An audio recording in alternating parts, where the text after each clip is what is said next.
అంటే ఎక్స్ టైంకి కట్టేస్తాం మనం. కట్టని వాళ్ళు ఉంటారు కొంతమందికి, టైం ఎగ్జామ్షన్ ఇస్తూ ఉంటారు కదా, ఇంకో నెల అట్లా ఇప్పించి ఉండొచ్చు కదా. రోడ్డు ఎక్కి పైలట్లు అందరూ ఆగిపోయేది, విమానాలన్నీ ఆగిపోయి గందరగోళం అయ్యాక నేను సమీక్షిస్తున్నాను, వారు రూమ్ పెట్టాను అంటే ఏంటి ఉపయోగం? వారెవరి మీద చేస్తావు? జనాల మీద.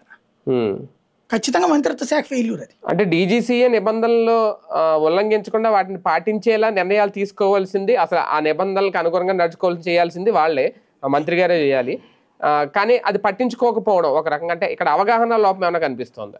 ఖచ్చితంగా అవగాహన లోపం, లేదంటే కనుక ఎవడికి మనం జవాబుదారీ కాదనుకుంటున్నారు.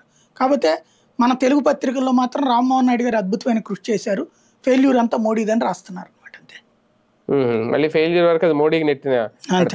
సరే, ఇది రికవరీ అయిపోద్దా నిజంగా వీళ్ళు చెప్పినట్టు 10వ తారీఖు లోపు క్లియర్ అవుతుందా?